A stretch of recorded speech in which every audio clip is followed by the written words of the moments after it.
Hey, we're back here with American Miscellany, and as you can see, we're making our way through this great big book kind of quickly, actually. I think we're about a quarter of the way through. We're here on page 250 of this 160-year-old book. It was published in 1865, and as the title suggests, it really has very miscellaneous subjects.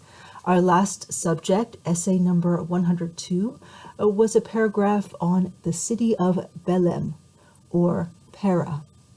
And we're again here on page 250 with essay number 103, the self-tormentors. So I'm very excited to see what this is about. I'm reading this for the first time along with you guys, so I'm not really sure what we're in for here. Hopefully it'll be more fun than not. I guess they have kind of a Victorian sense of humor here sometimes. But let's see what the self-tormentors is all about. Essay number 103. There is no situation in life for which candidates will not be found to offer themselves, no matter how degrading or disgusting it may be. And it is indeed most fortunate that there are those whose habits and tastes are not too refined for occupations which to others would be absolutely appalling. For thus no department is left unfilled. The hangman is never sought in vain. The scavenger spends his days amidst the filth of the streets, and does not hold himself one whit the worse. Butchers are not loath to slay, and surgeons perform amputations con amore. The acquirement of the means of subsistence stimulates all, and thus the business of the world is conducted with undeviating completeness. But there is a class of human beings, and no inconsiderable one, who devote themselves to hardships and submit to privations, from motives wholly apart from the desire to earn a livelihood. This is a class of self-tormentors.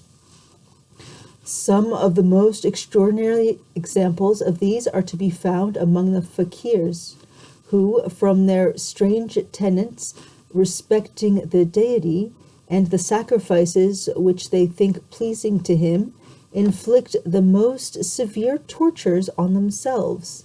Some of them make a vow to continue for life in one posture.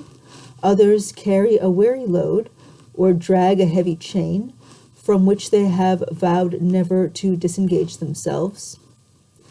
Some have doomed themselves to crawl upon their hands and knees for a term of years, and others roll their bodies along the ground from the shores of the Indus to the banks of the Ganges. Some have condemned themselves to swing before a slow fire for the remainder of their days, while others suspend themselves with their heads downwards, exposed to the fiercest flames. Many of the Hindu fanatics, pledged by a religious vow, are found at the villages where the ceremony of swinging is observed at stated times. It is thus contrived: in the center of an area, a pole of from 20 to 30 feet high is erected, on which a long horizontal beam is fixed, with a rope run over a pulley at the extremity. To this rope an iron hook is fastened, which, being run through the integuments of the swinging devotee, he is suspended high in the air, a spectacle of admiration to the assembled multitude, who testify their approbation by the loudest acclamations. The more violently he swings himself round, the more vehement is the applause. The flesh often gives way, and the unfortunate performer is released by a precipitate fall, very frequently at the expense of a broken limb. The voluntary sacrifice of the Hindu widows to the flames is too well known to need any description of the ceremony here. There are many devotees who, in the very prime of life, anxious to propitiate the deity, resolve to bury themselves alive. No trifling sacrifice for those who might, in the ordinary course of nature, look for a long term of years. On the day appointed for the sacrifice, crowds assemble in a circular pit in which a man can stand upright, is then dug. On the day appointed for the sacrifice, crowds assemble. A circular pit in which a man can stand upright is then dug, into which the self-devoted victim descends. The earth is then thrown over him until he is completely covered. A massive tomb is immediately erected over the spot where sacred rites are performed, and garlands of flowers are offered at stated intervals in memory of the holy man who has sealed his devotion by this act of self-immolation. The self-inflicted cruelties which take place at the festival in honor of Shiva, a Hindu god, appear almost incredible. The Hindus, who are to be the principal actors at the ceremonies, have assumed the name of sannyasis and gone through some preparations for 10 or 15 days before the exhibition begins. On the first day of the festival, they fling themselves from a bamboo stage, which has 3 resting places. The highest is 20 feet from the ground. Bags of straw struck with iron spikes have been planted underneath to receive them. However, the spikes are so arranged that they generally fall down. Instead of entering the body, it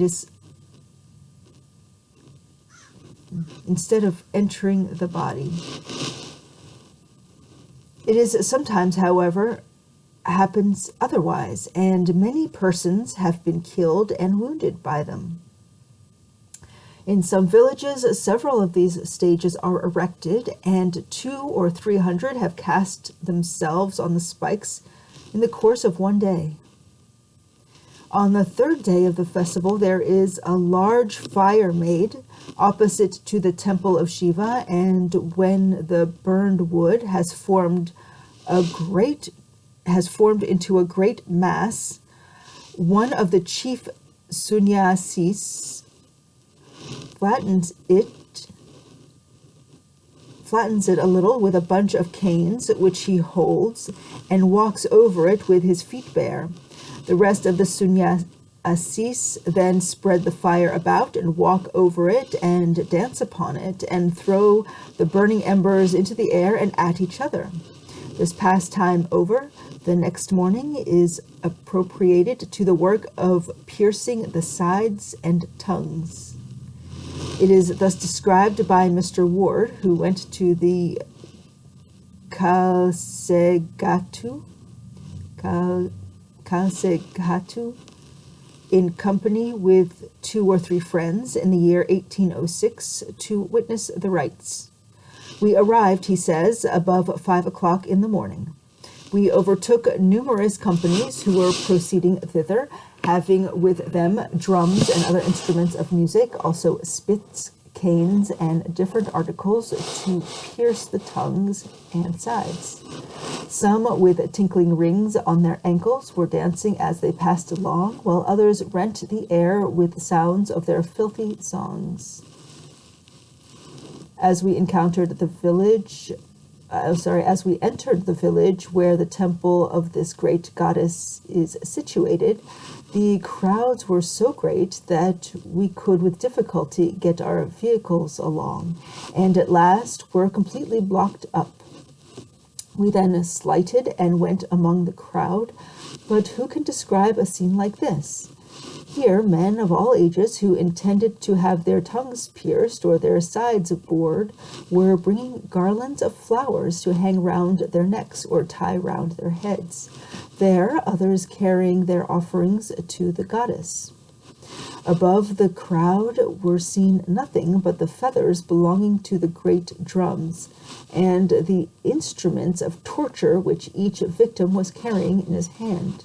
These wretched slaves of superstition were distinguished from others by the quantity of oil rubbed on their bodies, and by streaks and dots of mud all over them.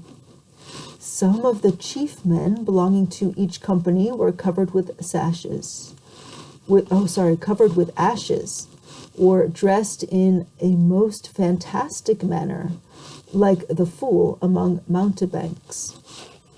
He goes on to describe the operation of piercing the tongue. We went into the temple yard, where 2 or 3 blacksmiths had begun the work of piercing the tongues and boring the sides of these infatuated disciples of Shiva.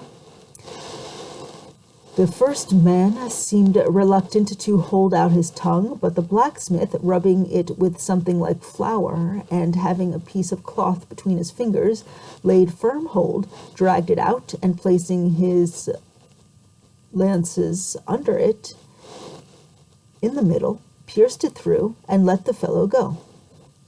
The next person whose tongue we saw cut directed the blacksmith to cut it on a contrary side, as it had already been cut twice. This man seemed to go through the business of having his tongue slit with perfect sang-froid. The company of natives were entirely unmoved, and the blacksmith, pocketing the trifling fee given by each for whom he did this favor, laughed at the sport.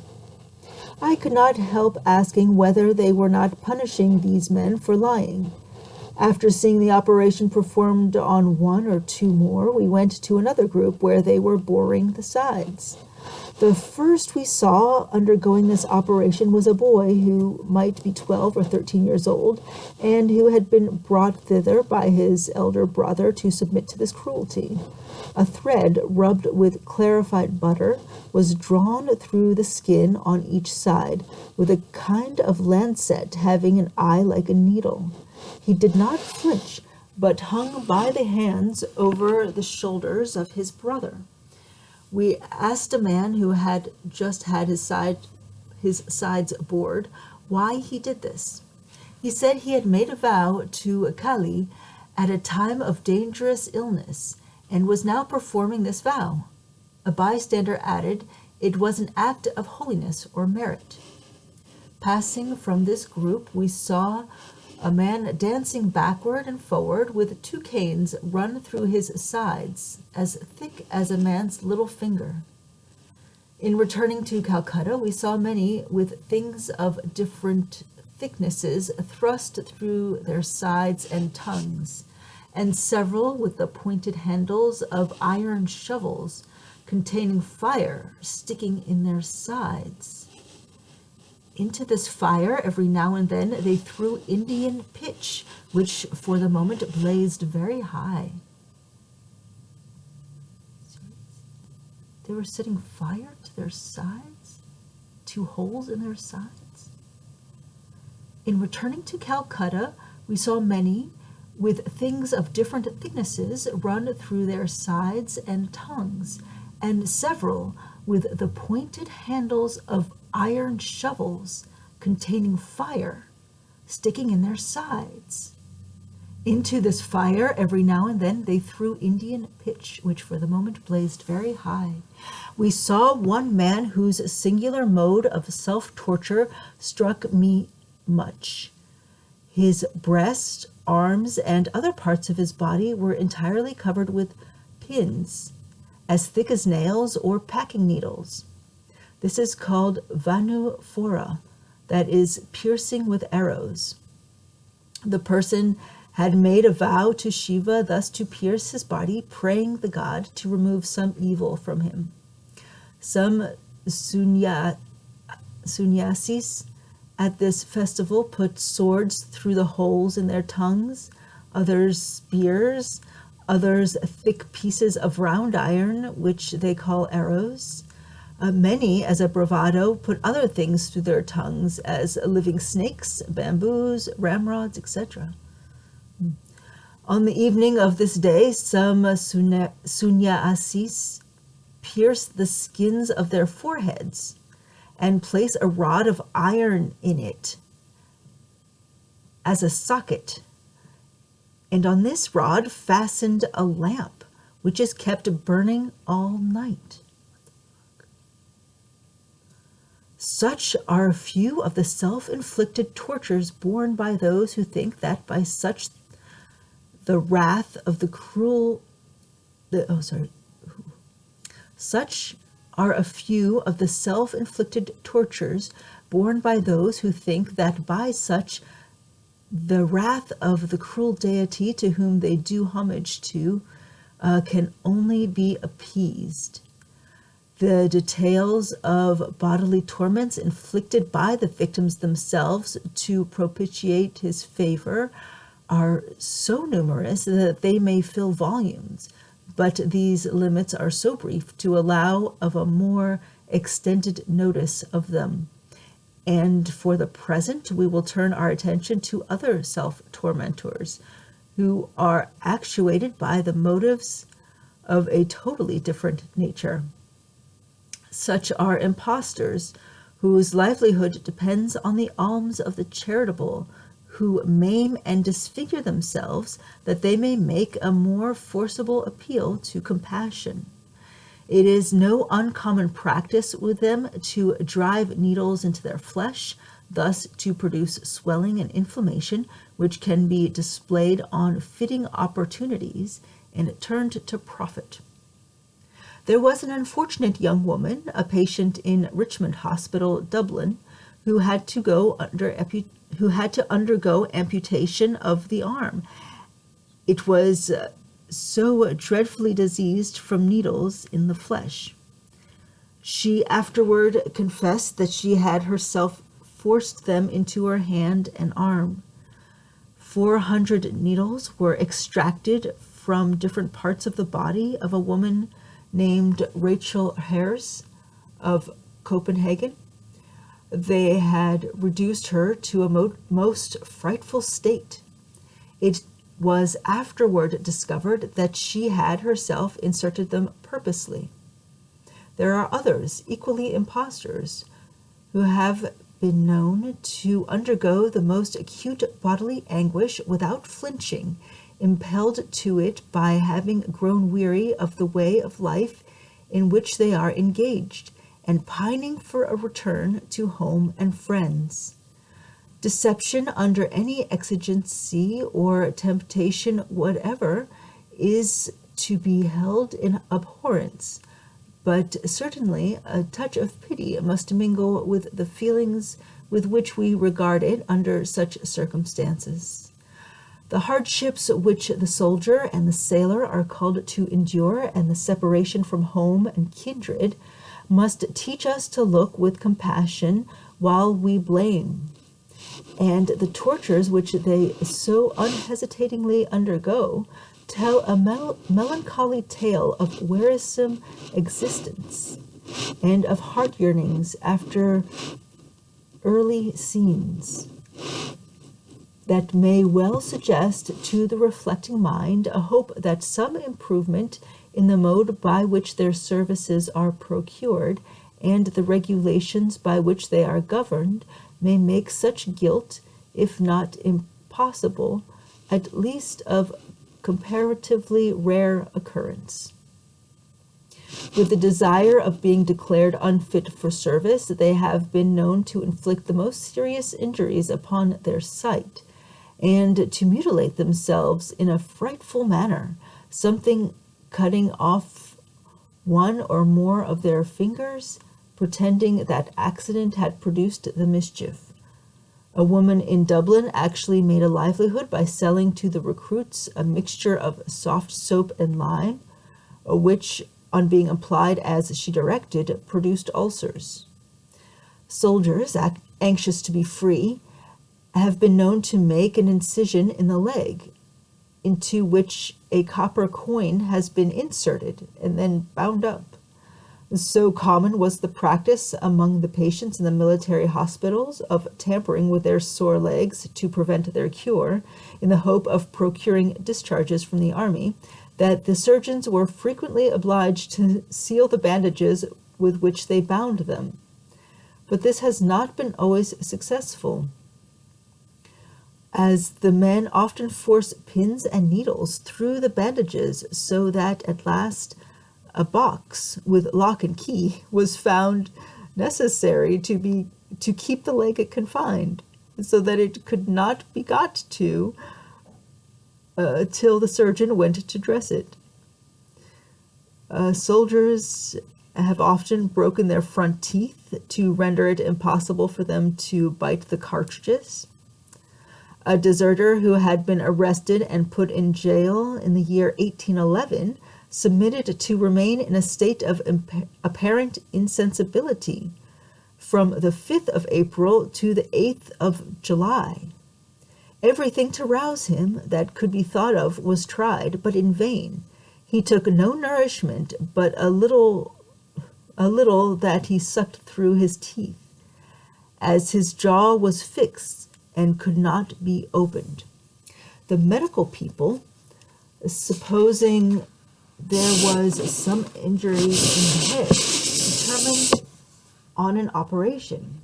The scalp was removed, that an examination might take place.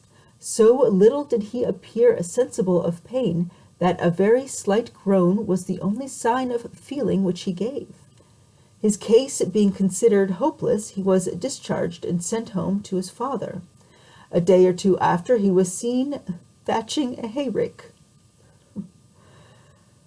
There is a still more extraordinary class of self-tormentors to be found in those who are not excited by a mistaken zeal, or who have no chance of restoration to some cherished object, or loathing of some forced pursuit, but who, as it were, for a mere whim, or a sudden pique, consign themselves to lasting privations and torments, more difficult, perhaps, to be borne than bodily pain, because more enduring, and to the observance of which they adhere with a constancy worthy of a better calling.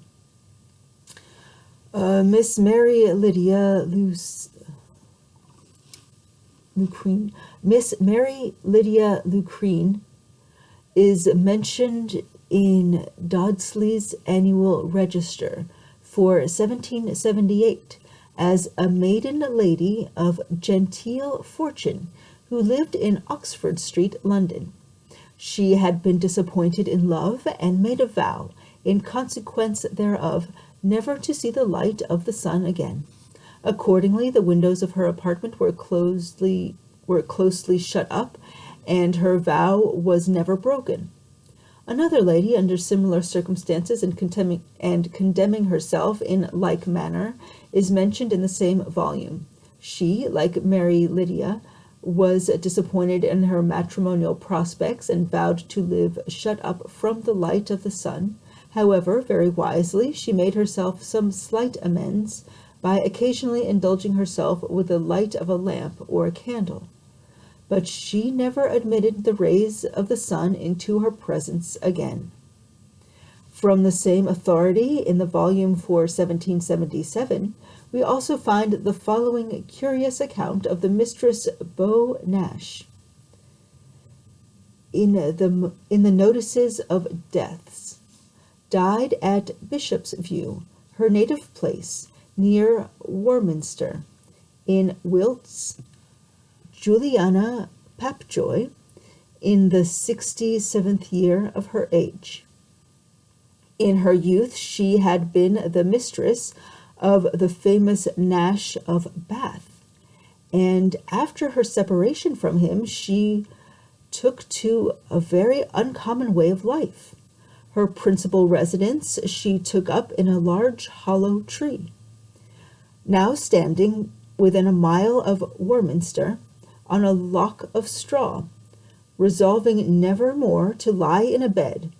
And she was as good as her word, for she made that tree her habitation for between 30 and 40 years, unless when she made short peregrination to Bath, Bristol, and the gentlemen's houses adjacent. She then lay in some barn or outhouse. Not more agreeable was the abode selected by a man who lived in Dunstall in Suffolk. He might be seen of a day seated on a chair reading the newspaper in a large cage, which was placed in the middle of the town, and in which he had lived for upward of 34 years, never quitting it.